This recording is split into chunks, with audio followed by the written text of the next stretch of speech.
UDF Udumbanchola നിയോജക മണ്ഡലം സ്ഥാനാർത്ഥി അഡ്വക്കേറ്റ് സേനാപതി വേണുവിന്റെ തെരഞ്ഞെടുപ്പ് കൺവെൻഷൻ 26-ാം തീയതി നെടുങ്കണ്ടത്ത് നടക്കും. UDF സംസ്ഥാന chairman Adoor Prakash MP convention ഉദ്ഘാടനം ചെയ്യും.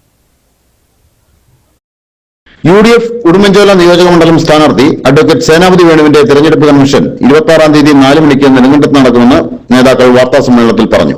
26-ാം തീയതി വൈകുന്നേരം 4 മണിക്ക് നെടുങ്കണ്ടത്ത് വമ്പിച്ച തെരഞ്ഞെടുപ്പ് കൺവെൻഷൻ നമ്മൾ സംഘടിപ്പിച്ചിരിക്കുകയാണ്. UDFന്റെ സംസ്ഥാന chairman advocate Adoor Prakash MP ആണ് ആ കൺവെൻഷൻ ഉദ്ഘാടനം ചെയ്യുന്നത്.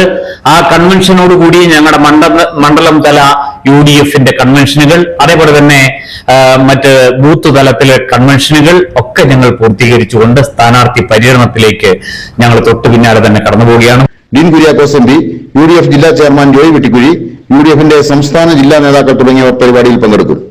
നിയോജക മണ്ഡലം കൺവെൻഷന് ശേഷം 2 ദിവസങ്ങൾക്കുള്ളിൽ 10 മണ്ഡലം കൺവെൻഷനുകളും നടത്തി പ്രചാരണത്തിന്റെ 1ാം ഘട്ടം പൂർത്തിയാക്കും.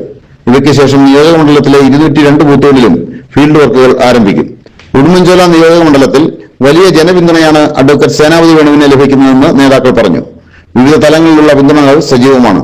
വരും ദിവസങ്ങളിൽ ശശി തരൂർ MP ഉൾപ്പെടെയുള്ള വിവിധ നേതാക്കൾ തെരഞ്ഞെടുപ്പ് പ്രചാരണത്തിന് എത്തുമെന്നും സ്ഥാനാർത്ഥി അഡ്വക്കേറ്റ് സേനാപതി വേണു, UDF നേതാക്കളായ Ibrahim Kutty Kallar, MN Gopi, MJ Kurian, Benny Thumpathil, PS Yunus, advocate Jomon, Mukesh Mohanan എന്നിവർ പറഞ്ഞു. News bureau, Nedumkandam.